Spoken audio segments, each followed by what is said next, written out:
it was tight all the way. I mean, I think we bowled okay. The 270 is a really competitive score in a final. You know, we had a really good quarterfinal.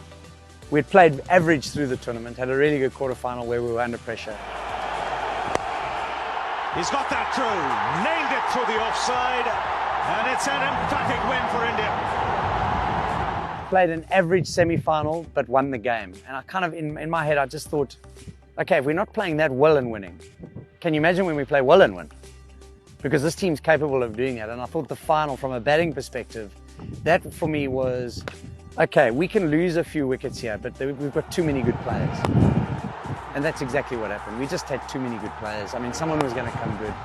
And in the end, it was great. Gautam Gambhir got a 98 in that game, I think it was, because he was always the rock of our batting lineup, you know, at that point in time. And then we just had great players around. There was some thinking around maybe just having a left-hander, right-hander combination against Muralitharan. That's why I wanted to. He was quite keen to go up the order. In many ways for me, so he just knocked on the window and said, I want to go in next, are we good for that? And I'm not going to say no.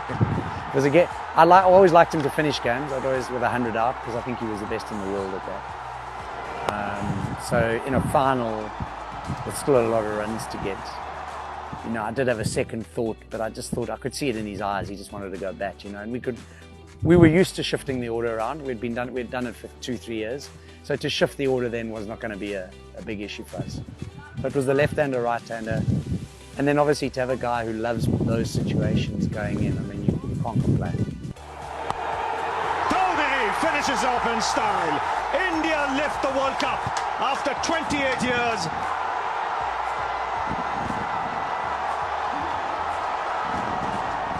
I think it's always dangerous to look at World Cups as fairy tales. You know, there's no such thing. I think it's all got to stack up right, you know. I think we knew that there was a lot of pressure on the team, being at home, and that their record in finals hadn't been that good up until then, apart from winning the 270 20 tournament. But actually the record hadn't been that good. So we played down winning the event as much as we could.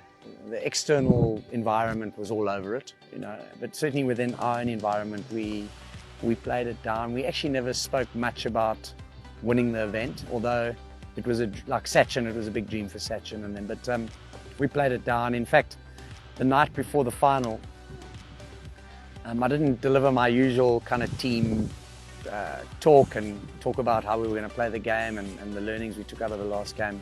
Mike Horn, who was with us, who's a South African adventurer, I just asked him if he would just talk to the guys for 40 odd minutes on one of his journeys, one of his extreme adventuring experiences.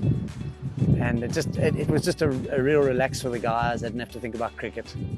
And we just had a fantastic 40 minutes, and Mike was brilliant and just spoke about an journey that he had gone on. And I think the guys really loved it. We didn't need to talk about cricket. We had played against Sri Lanka so many times. We were never going to talk about kind of how we're going to play them, you know. We just wanted to go out and be as free and as natural as we could. But there was definitely a determination within the team.